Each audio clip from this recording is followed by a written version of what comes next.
예, 오늘 말씀 듣겠습니다. 오늘 말씀은 요한복음 11장 25절에서 26절 말씀입니다.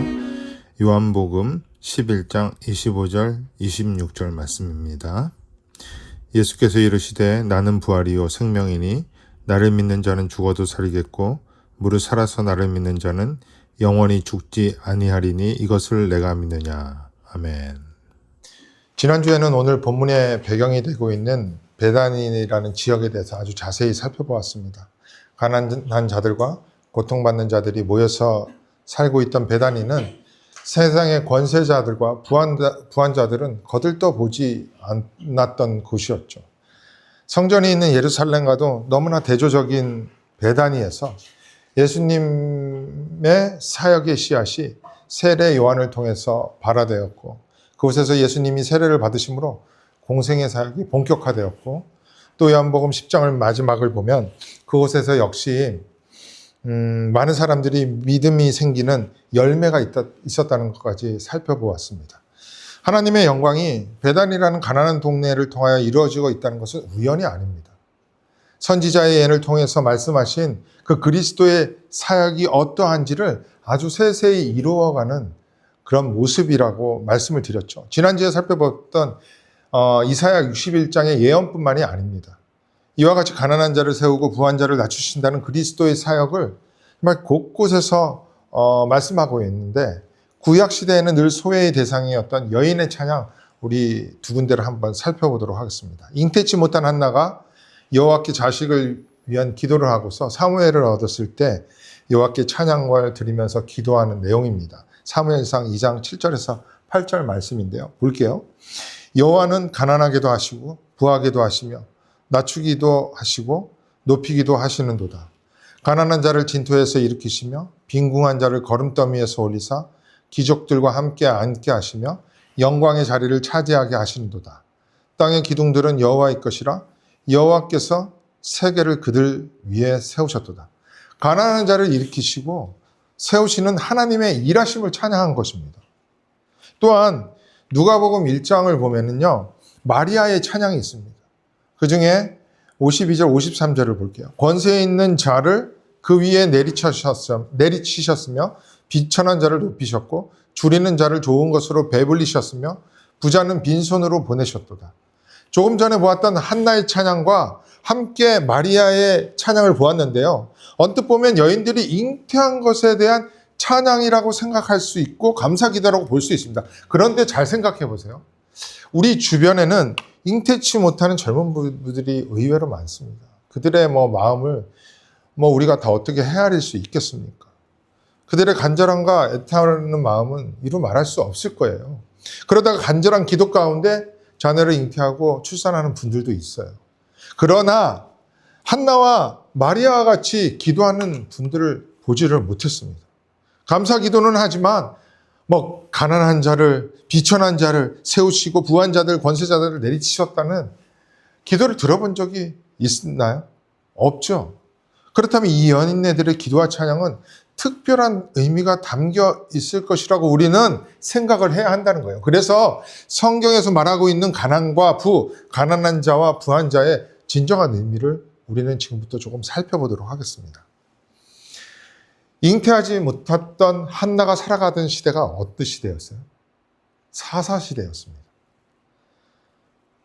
여러분, 사사시대의 대표적 시대상이 사사기 맨 마지막 절 21장 25절에 나옵니다. 한번 볼게요. 그때 이스라엘에 왕이 없으므로 사람이 각기 자기의 소견에 옳은 대로 행하였다고 합니다.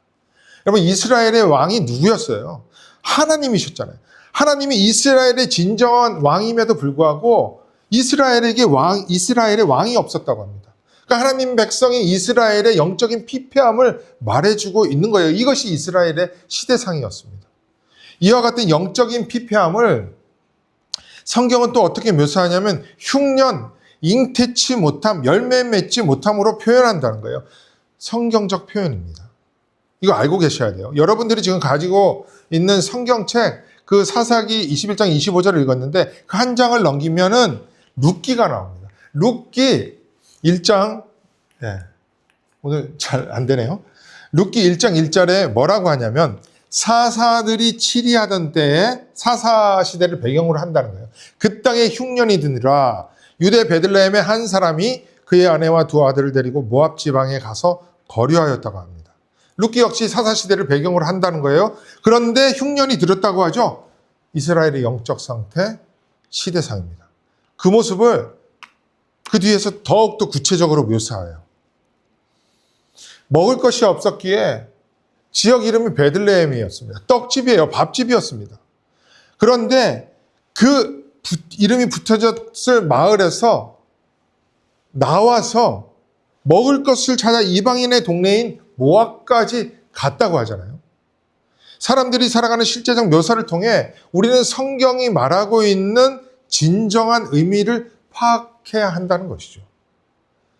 성경이 어떻게 기록이 되고 있는지를 이해를 하실 거예요. 심지어 룻기에 나오는 나오미와 두 며느리의 남편들 3명이 나중에는 다 죽게 됩니다. 특별히 두 며느리, 그러니까 나오미의 두 아들들은 자녀도 생산치 못하고 죽어요. 이 또한 열매 없는 이스라엘을 표현한 것입니다. 이해하시겠죠? 이 정도로 하고 한나의 찬양이 나오는 사무엘서로 넘어가 보도록 하겠습니다. 룻기 다음에 나오는 것이 왜 이렇죠 오늘? 예, 사무엘상입니다. 사무엘서 역시 사사 시대를 배경으로 하고 있다는 거예요. 그러니까 이스라엘 왕이 없어 자기의 소견대로 행하던 이스라엘의 시대상, 영적 상태가 룻기, 사무엘상 전반부를 지배하고 있다는 것을 우리는 놓치지 말고 보시면 돼요. 그러한 모습 가운데 또 등장했던 여인이 조금 전에 읽었던 한나였습니다. 잉태치 못하던 한나였어요. 그러나 이들이 전부 자녀를 임신하고 생산하게 되는 것을 통해서 스토리가 어떻게 전개되고 있냐면 열매 없는 피폐한 이스라엘 가운데 하나님께서 앞으로 어떻게 일하실 것을 알려주고 있는 거예요. 그 일을 통해 당신이 어떻게 그 일을 완성하실 것인지를 보여주고 있다는 것입니다. 그래서 한나와 마리아가 임신하고 자녀가 태어났을 때 일반 여인들이 찬양하고 감사 기도하는 것과는 너무나 다른 찬양 기도를 한 거예요. 그러니까 구속사적 그 의미를 배제하지 말아야 한다는 것입니다. 즉 한나와 마리아의 임신과 탄생은 단순한 한 생명의 탄생을 기뻐한 것이 아니라 그 잉태와 탄생을 통해서 하나님께서 영적으로 어두운 이 세상에 어떻게 일하심을 보여주고 있다는 것입니다. 가난한 자를 높이며 부한 자를 낮추신다는 표현은 하나님께서 언약 가운데 드러내신 메시아를 보내심으로 어떻게 이 세상에 일하실 것인지를 말씀해주고 있다는 거예요. 그러므로 우리는 성경에서 말하고 있는 부와 가난의 그 의미가 물질적인 의미를 말하는 것이 아니라 정말 영적인 의미가 있다는 것을 파악해야 한다는 것이죠. 여러분들이 기억하시기에 도움이 되도록 성경의 예를 들어서 말씀을 드렸는데 이제 정리하도록 하겠습니다. 고린도후서 8장 9절을 보면서 정리할게요. 우리 주 예수 그리스도의 은혜를 너희가 알거니와 부요하신 이로써 너희를 위하여 가난하게 되심은 그의 가난함으로 말미암아 너희를 부요하게 하려 하심이라. 무엇이 부요함이며 부라고 말씀해요? 우리를 부요케 하시기 위해 진짜 부요하신 분께서 가난하게 되셔서 우리를 부요하게 만드신 것을 아는 것, 그것을 부요함이라고 한다고요. 예수 그리스도의 은혜를 아는 것이 우리에게 있는 진정한 부요함이라는 것입니다. 반면 요한계시록 3장 17절을 보세요. 뭐라고 하는지 볼게요. 내가 말하기를 나는 부자라 부요하여 부족한 것이 없다 하나 내 공고한 것과 가련한 것과 가난한 것과 눈먼 것과 벌거벗은 것을 알지 못하는도다. 이 말씀을 라오디게아 교회에게 말씀하고 있는 거예요. 라오디게아라는 도시는요, 동과 서가 무역을 하는 요충지, 중요한 요충지에 있었습니다. 그래서 상업과 금융이 매우 발달해서 부자 동네였어요. 더군다나 검은 털로 만든 고급 그 의류 산업까지 발달해서 물질적으로 더욱더 풍성하게 만들었다고 합니다. 또한 요새로 말하자면 유명한 의대까지 있어서 그냥 의학도 엄청나게 발달했습니다. 그러니까 그곳에 살던 사람들은 거의 부자였어요. 너무나 부자였고 자부심이 엄청났다고 합니다. 그러한 도시에 위치하고 있었던 라오디게아 교회 역시 그 도시의 영향을 받아서 굉장히 부유한 교회였습니다. 그래서 자기 만족이 가득했어요. 교회가. 그러자 영적 무감각이 찾아오면서 부족한 것이 없다는 자기 확신을 하게 되었고 급기야 하나님을 전적으로 의존하지 않게 되었다는 것입니다. 그런 신앙을 가졌어요. 하나님이 없어도 괜찮다는 영적 무감각에 빠지게 된 거예요. 우리가 살고 있는 이 미국을 보세요. 미국에 있는 교회들을 보십시오. 한인교회는 어떤가요? 실질적 무신론자라고 하잖아요. 그런 교회를 향하여 한마디로 17절과 같이 말씀한 거예요. 화면을 다시 보세요. 스스로 부유하고 부정한 것이 없다고 하지만 하나님이 없기에 공고하며 가난하며 눈멀었고 벌거벗었다는 것입니다. 실상은 하나님이 없기에 죄와 사망의 결박에 사로잡혀 있다는 것이고 그렇게 죄와 사망의 노예가 되었다 포로가 된 상태를 일컬어 성경에서는 가난이라고 한다는 거예요. 성경이 말하는 부와 가난의 의미, 부자와 가난한 자의 진정한 의미를 아시겠죠. 그래서 돈이 너무 많아 부족한 것이 없어 보일지라도 그 마음이 심령이 가난하지 못하여 예수가 그 속에 들어갈 자가 없는 자가 진짜 가난한 자입니다. 또한 돈이 없고 이 세상에서 너무나 부족할지라도 마음이 가난하지가 않아. 강팍합니다. 심령이 부유해서 예수를 모지지 못한 자는 영육 간에 가난한 거예요. 그러나 세상의 것이 많음에도 불구하고 그 심령이 가난해요. 진짜 겸손하여서 예수를 주로 모시고 사는 자들도 있습니다. 그런 자는 부자인 거예요. 진짜 부자. 그러니까 겉으로 드러나는 것, 소유하는 것으로 판단할 수가 없다는 거예요. 이와 같이 성경은 가시적, 물질적 부와 가난을 비유로 하나님께서는 저와 여러분에게 있어야 하는, 이미 누리고 있어야 하는 부유함, 하나님의 영광에 대해서 보여주고 있는 것입니다. 이를 위해 주님은 가난한 자의 동네인 베다니에서 이제부터 살펴볼 죽은 나사로를 살리시는 표적을 일으키고 계시는 거예요. 본문으로 들어가면서 지난주 살펴본 하나님의 영광에 대해서 다시 한번 간단하게 생각해 볼게요. 하나님의 영광이란 하나님의 성품 속성, 그러니까 하나님이 되심이 온 우주 만물에 밝히 드러나고 있는 것을 말한다고 했잖아요. 그렇게 하나님의 영광이 온 세계에 발산이 되고 있는 것을 인식할 수 있기 위해서는 하나님과의 인간 관계가 올바른 의로운 관계이어야 한다고 했습니다. 요새 칭의에 대해서 성경 공부를 하고 있는데 성경에서 말하는 의가 이 관계적 의로움을 말하는 거예요. 바른 관계를 말한다고 했잖아요. 그런데 하나님의 영광을 올바르게 인식할 수 있는 하나님과의 바른 관계적 의로움이 죄로 인하여 깨지게 되자 불의가 찾아왔습니다. 그리고 하나님의 영광이 가려진 거예요. 그렇게 가려진 자, 가로막힌 하나님의 영광이 그 불의함이 어떤 사건으로 다 거두어져요? 십자가 사건입니다. 그러나 이제 우리는 그렇게 간단하게 말하는 정도에서 벗어나 조금 더 성장하여서 고급지게 한번 말씀해 보자고요. 여러분들 다 아시는 것입니다. 성경의 근거를 대면 금상첨화니까 베드로전서 2장 24절 한번 같이 읽어보겠습니다. 시작. 친히 나무에 달려 그 몸으로 우리 죄를 담당하셨으니 이는 우리로 죄에 대하여 죽고 의에 대하여 살게 하려 하심이라. 그가 채찍에 맞음으로 너희가 나음을 얻었나니.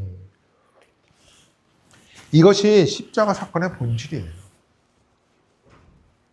그냥 생명이 없어졌다가 다시 생명을 얻는 부활을 말하는 것이 아니라 죄에 대해서는 죽고 죄가 제거되자 하나님과의 바른 관계의 회복, 즉 하나님과 화목하게 되자 의에 대해서 다시 살아난 거예요. 이것이 부활입니다. 이 의에 대하여 다시 살아나 칭의를 얻게 되어 하나님과의 관계가 바르게 되자 온 땅에 충만하게 발산되는 그 충만함을 인식하게 된 거예요. 그것을 믿게 된 것입니다. 그렇게 되는 핵심 사건이 성자 하나님께서 인간의 몸으로 오셔서 아담 속에 속한 인류의 불의함, 죄를 전가받으셔서 십자가에서 제물이 되시고 그 죄, 불의함을 죽이셨습니다. 없애시고 예수님만이 가지고 계시는 하나님과의 올바른 관계인 의에 대해서 부활하신 거예요. 이게 십자가 사건이죠. 이 십자가 사건이 품고 있는 이 본질에 의하여 하나님의 영광이 이제 온천하에 다 드러나게 될 것이라고 말씀하신 거예요. 그것이 죽은 나사로가 다시 살아나는 7번째 표적의 의미입니다. 그리고 요한복음 13장 이후부터 나오는 하나님의 영광을 힌트하고 있는 거예요.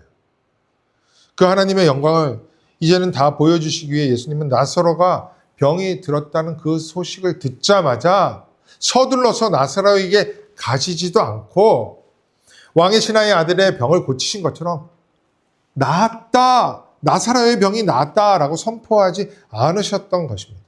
이미 예수님은 나사로가 병이 들었다는 소식을 들었을 때 나사로가 죽은 것을 알고 계셨습니다.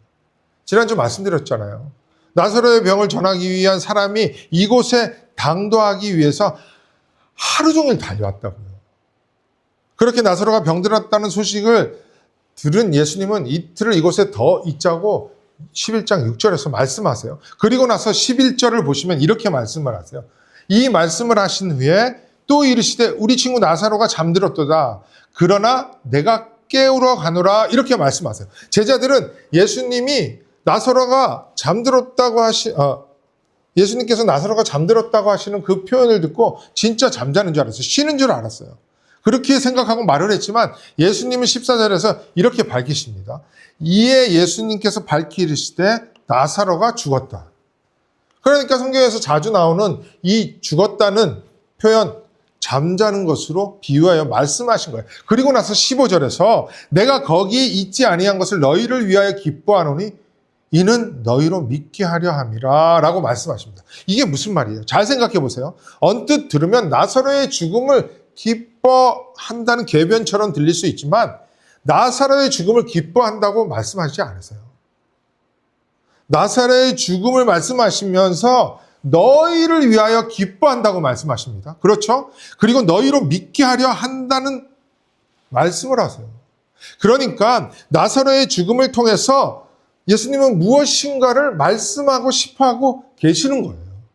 그게 뭐예요? 내가 나사로의 곁에 있어서 그가 죽지 않고 병이 낫게 되는 것보다 이곳에 이틀을 더 유하기에 그곳에 있지 않는 것으로 말미암아 앞으로 일어나게 될 그 표적은 너희를 위한 기쁨이 될 것이라 라고 말씀하시는 것입니다. 그리고 이것으로 말미암아 너희가 온전한 믿음을 갖게 될 것이라고 하는 거예요. 완전히 다르죠. 예수님은 히브리서의 말씀과 같이 그 안에 있는 기쁨을 위하여 십자가를 참으사 부끄러움을 개의치 아니할 당신의 마지막 사역, 하나님의 영광을 위한 마지막 7번째 표적의 의미를 말씀하고 싶으셨던 거예요. 중간 정리를 하면 앞으로 일어나게 될 죽은 나사로가 살아나는 7번째 표적, 사인은 어떤 본질을 가리키는 표지판이었잖아요. 그렇기에 그 표적이 의미하는 제자들의 기쁨, 그 표적이 의미하는 것이 제자들의 기쁨, 교회의 참된 기쁨이며 그 기쁨이 너희의 온전한 믿음을 줄 것이라는 말씀이라는 것이죠. 그래서 7번째 표적이 가리키는 예수님의 고난과 십자가 사건을 성부 하나님과 성자 예수님께서도 기뻐하셨다고 말하고 있는 거예요. 이사야 53장 10절을 볼까요? 여호와께서 그에게 상함을 받게 하시기를 원하사 질고를 당하게 하셨은즉 그의 영혼을 속건제물로 드리기에 이르면 그가 씨를 보게 되며 그의 날은 길 것이요 또 그의 손으로 여호와께서 기뻐하신 뜻을 성취하리로다. 성부 하나님의 기쁨이 여기 있습니다. 시편 40편 8절을 보세요. 나의 하나님이여 내가 주의 뜻 행하기를 즐기오니 라고 합니다. 이게 다윗의 시거든요. 그리고 동시에 메시아적 인식으로 연결하여 그리스도께서 아버지의 뜻에 순종하여 자기 백성을 구원하는 것을 기쁨으로 감당하셨다는 의미이거든요. 그러니까 성자 예수 그리스도의 기쁨을 의미하는 거예요. 그러므로 제자들의 기쁨, 교회의 기쁨, 성도의 기쁨이 무엇이어야 합니까? 그리고 그 기쁨이 주는 교회와 성도의 믿음은 무엇이어야 할까요? 요한복음 20장 30절의 말씀과 같이 생명, 영생을 얻는 것, 믿음은 지금까지 살펴본 6가지의 표적으로도 밝혀졌겠지만 이제 7번째 표적인 죽은 나사로가 살아나는 사건으로 우리가 믿어야 하는 믿음의 본질, 생명, 영생을 얻게 되는 그 믿음을 말씀하시는 겁니다. 그게 뭐예요? 요한복음 11장 25절, 26절 말씀이에요. 다시 한번 읽겠습니다. 2개씩 넘어가네. 이게 말이 안 듣네요. 좀 넘겨주실래요? 어디 갔죠? 네, 한번 읽겠습니다. 시작. 예수께서 이르시되 나는 부활이요 생명이니 나를 믿는 자는 죽어도 살겠고 무릇 살아서 나를 믿는 자는 영원히 죽지 아니하리니 이것을 내가 믿느냐. 이것이 우리가 믿어야 하는 믿음의 본질인 것이죠. 베드로후서 2장 24절과 연결하면 죄에 대해서는 죽고 의에 대해서 산 자는 영원히 죽지 않은 신적 생명을 얻는다는 것이 우리의 바른 믿음이어야 한다는 거예요. 한참 전에, 정말 한참 전이에요.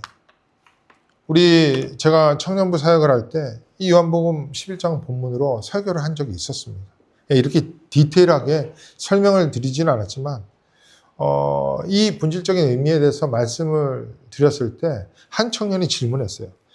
예수님이 사흘 만에 죽음으로 해서 다시 사셨는데 그렇다면 이것을 보여주는 표적은 나사로가 죽은 자 가운데서 살아난 건데 그러면 나흘이 아니라 사흘째 살리면 어땠을까요? 왜 그렇게 하지 않으시고 나흘째까지 기다리셨을까요? 이런 질문을 받았어요. 질문 괜찮잖아요. 충분히 그런 질문을 할 수 있습니다. 근데 적절한 답을 못했어요, 제가. 그래서 좀 아쉬워서 이 자리를 빌어서 말씀을 드립니다. 물론 청년이 이 설교를 드리려고는 생각지는 않아요. 그러나 혹시 여러분들도 그런 생각을 하실까봐 말씀을 드릴게요. 이 랍비 주석서라는 책이 있어요. 거기에 보면 사람의 죽음에 대해서 랍비들이 가르치는 그 파트가 나오는데 이와 같은 랍비들의 가르침은 당대에 살아가던 이스라엘 사람들에게 엄청난 영향을 미쳤잖아요. 그러니까 아주 조금 우리도 알면 좋습니다. 이렇게 가르쳤어요. 사람이 죽으면 영혼이 죽은 사람의 그 시신 위에 영혼이 그 죽은 사람의 시신 위에 돌아다닌다는 거예요. 3일 동안 맴돌면서 다시 그 몸 안으로 들어간다고 해요. 노력한다는 거죠. 그러다가 시신이 3일 정도 되면 어떻게 돼요? 예전에는 냉동된 냉장고가 없었잖아요. 시신이 부패가 심하게 일어나요. 그래서 나흘째가 되면 완전히 변형이 된다고 합니다. 그러다 보면은 그 영혼은 나흘째 완전히 시신 곁을 떠난다고 해요. 아니구나. 그래서 사람들은 그쯤 되면 이제는 죽음을 돌이킬 수 없다고 생각한 거예요. 신기하죠? 아니, 어떻게 이런 가르침을 받아들였는지 모르겠습니다. 아마도 영육이원론이 지배하고 있던 사람들의 새 사상이었던 것 같아요. 그런 생각으로 했는데 아마도 어쨌든 이 많은 사람들이 그렇게 생각했을 거라고요. 그랬기에 죽음을 돌이킬 수 없는 나흘째가 되는 나사로가 다시 살아나는 표적을 통하여서 예수님의 표적이 의미하는 바를 설득력 있게 보여주었을 것이라고 주장을 하더라고요. 그리고 믿음을 가지게 하였다는 것입니다. 그러니까 이게 부활이 진짜라는 그것을 말씀하고 있는 거예요.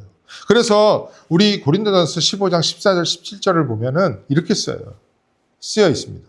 그리스도께서 만일 다시 살아나지 못하셨으면 우리가 전파하는 것도 헛것이요 또 너희 믿음도 헛것이며 또 우리가 하나님의 거짓 증인으로 발견되리니 우리가 하나님이 그리스도를 다시 살리셨다고 증언하였습니다. 만일 죽은 자가 다시 살아나는 일이 없으면 하나님이 그리스도를 다시 살리지 아니하셨으리라. 만일 죽은 자가 다시 살아나는 일이 없으면 그리스도도 다시 살아나신 일이 없었을 터이요. 그리스도께서 다시 살아나신 일이 없으면 너희의 믿음도 헛되고 너희가 여전히 죄 가운데 있을 것이요. 그렇죠. 헛되지 않음을 보여주시기 위함이라는 거예요. 7번째 표적이 의미하는 그리스도의 부활이 참이며 실상이라는 것입니다. 진리라는 거예요. 실상이라는 것이죠. 마지막으로 어떻게 죄의 권세, 죄의 삭센 사망이 우리에게서 거두어지고 영생의 몸으로 부활하게 될 것인지를 나사로가 무덤에서 나오는 장면을 통해서 우리 잠깐 살펴보도록 하겠습니다. 예수께서 죽은 지 나흘이나 되는 나사로가 이제는 죽임을 돌이킬 수 없잖아요. 그 나사로를 향하여서 43절에 큰 소리로 외칩니다. 어떻게 해요? 나사로야 나오라 라고요. 그래서 44절을 보면 나사로가 나오는데 그 수족이 배로 동인채 나왔다고 합니다. 이 모습이 상상이 되세요? 미국에서 어렸을 때부터 신앙생활을 살아오신 분들은 아마도 미국의 장례 문화가 좀 익숙하실 것이고 아마 한국의 장례를 보지 못하신 분들도 있을 거예요. 장례식에 참석했다 해도 그 시신이 어떤 상태에 있는지를 보시지는 않았을 수도 있습니다. 어떻게 하냐면 이 시신을요 배로 삼배도 있고요 그 수의라고 하잖아요. 그거로 꽁꽁 묶습니다. 꼼짝달싹 하지 못하게 묶어요. 아마도 유대인들의 시신을 안치하는 그 문화가 한국 문화와 좀 비슷한 거예요. 시신을 수의로 꽁꽁 동여 매었는데 만약에 살아있는 사람을 그렇게 매었다면은 스스로 그것을 풀어 헤칠 수가 없었을 것입니다. 보세요. 죽음을 상징하는 수의. 유대인의 문화에서는 44절에 배라고 합니다. 그 배가로 만든 수의가 나사로를 꽁꽁 묶고 있었다는 거예요. 이와 같은 나사로의 모습이 어떤 모습이냐면 죽음의 권세에 꽁꽁 묶여있는 모든 인간의 실존을 드러내는 것 아닐까요? 그 죄의 권세, 죽음의 권세에 꽁꽁 묶여있기에 그 죄와 죽음의 권세를 스스로는 절대 풀 수가 없다는 것입니다. 그래서 44절 마지막을 보면 예수께서 이르시되 풀어놓아 다니게 하라고 말씀하신 거예요. 오직 예수님만이 죄와 사망의 권세를 풀 수 있다는 거예요. 그렇게 생명이신 하나님의 영광이 죽음의 권세를 거두어내고 하나님의 사람들, 즉 이스라엘에게 계시된 것입니다. 이 표적 이후에 13장부터 나오는 그 부분이 영광의 책이라고 말씀을 드렸잖아요. 그 영광의 책 첫 장면이 세족식이에요. 그 세족식이 끝나고 난 후 가룟 유다가 예수를 팔기 위해 그 자리를 떠나는 장면이 나오거든요. 그러자 예수께서 뭐라고 하시는지 아세요? 그가 나간 후에 예수께서 이르시되 지금 인자가 영광을 받았고 하나님도 인자로 말미암아 영광을 받으셨도다. 만일 하나님이 그로 말미암아 영광을 받으셨으면 하나님도 자기로 말미암아 그에게 영광을 주시리니 곧 주시리라. 영광이라는 단어가 계속 나와요. 가룟 유다가 예수를 팔면서 예수님은 본격적으로 그리스도의 십자가를 향하여 갔습니다. 고난을 받으셨고 결국 요한복음 18장에서는 로마의 군대와 천부장과 유대인의 하속들에게 잡히셔서 결박을 당하세요. 꽁꽁 묶이십니다. 여러분, 나사로를 꽁꽁 묶고 있는 사망의 권세를 풀어놓아서 다니게 하여 자유를 얻게 되는 그 장면과 그 이후 예수가 결박당하여 꽁꽁 묶이는 그 극명한 대조가 이루어지고 있는 것이 여러분 보이십니까? 저와 여러분을 꽁꽁 동여매고 있는 사망의 결박을 풀어주시기 위해 예수님께서 죽음의 결박을 대신 당하셨다는 거예요. 그 모습, 나사로의 모습은 사망의 권세에 결박당한 우리, 결국 죽을 수밖에 없었던 우리를 상징하는 동시에 우리를 대신하여 결박당하고 죽으신 예수 그리스도에 의하여 살아나게 되는 교회를 상징하는 거예요. 오늘 살펴본 요한복음 11장에 나오는 죽은 나사로가 다시 살아나는 표적은 성육신하신 하나님의 독생자이신 예수 그리스도에 의해 완전히 계시되는 하나님의 영광을 너무나 확실하게 보여주는 표적이에요. 그래서 완전수, 언약의 수인 7번째 표적에 이 사건이 나타나고 있는 것입니다. 지금까지 표적을 일으킬 때마다 예수님을 돌려치려고 붙잡으려고 했지만 때가 아니 되었기 때문에 예수님이 붙잡히시지 않으셨잖아요. 그러나 이제 때가 참해 나사로의 부활 사건 이후에 예수님께서는 십자가를 향하기 위해 결박당하시고 그 영광을 향한 일들이 본격적으로 시작되고 있는 거예요. 다 계시하셨습니다. 이 놀라운 하늘의 신비를 우리가 더 확실히 알고 참된 믿음을 가지라고 주님은 나사로가 죽기까지 계시던 곳에서 이틀을 더 유하셨던 것이죠. 그리고 죽은 지 나흘이 되어 생명, 영생을 꿈꿀 수도 없는 나사로, 저와 여러분을 부활시켜서 영생, 생명을 주신 것입니다. 1년 가까이 살펴본 6가지의 표적과 그 표적과 관련된 예수님의 그 강해와 사건들은 이 하나님의 영광을 향하고 있다고 할 수 있는 거예요. 예수로 말미암아 하늘의 혼인잔치가 열려지게 되고 영원히 목마를 수 없는 우리에게 영원히 목마르지 않은 당신의 생수, 성령을 부어주시고 빛을 보지 못하던 성경에게 참 생명의 빛 대신 예수를 보도록 눈을 열어주시고 급기야 죽음의 권세에 눌려있던 우리를 해방시켜 주신 것입니다. 그 표적들이 전부 우리를 위해 일어났던 것이고 완성된 표적들인 거예요. 그리고 그 표적들을 보고 저와 여러분에게 행한 하늘의 비밀과 같은 이 표적들, 그것을 보고 예수가 하나님의 아들이심을 믿게 하신 것입니다. 너무 믿음이 없을 것 같으니까 이 표적들을 다 보여주신 거예요. 완전하게 7가지. 참된 믿음을 가지라고. 우리에게 더 이상 어떤 표적이 필요합니까? 그럼에도 불구하고 아직도 표적이 부족하여 표적을 구하고 있는 사람들이 얼마나 많아요. 그런 사람들의 믿음이 어떤 믿음이에요? 사실 믿음 없는 믿음이죠. 사랑하는 우리 그리스도 방석교회 성도 여러분, 지금까지 살펴본 표적들의 의미를 빠르게 반추해 보시기를 바랍니다. 우리에게 허락한 하늘의 신령한 신비, 비밀, 표적들을 통해 이 땅 위에 오신 하늘의 참 생명에 비치신 예수를 바르게 믿고 주님께서 걸으신 그 영광의 길이 내가 오늘 걸어야 하는 길임을 온전히 고백하면서 우리는 믿음의 길을 걸어가야 할 것입니다. 일평생 하나님의 영광의 광채이신 주님의 십자가를 매 순간 바라보면서 또 그 보혈을 의지하고 하나님의 영광만을 드러내는 우리 그리스도 만석교회 모든 성도님들이 되시기를 주님의 이름으로 축원드립니다.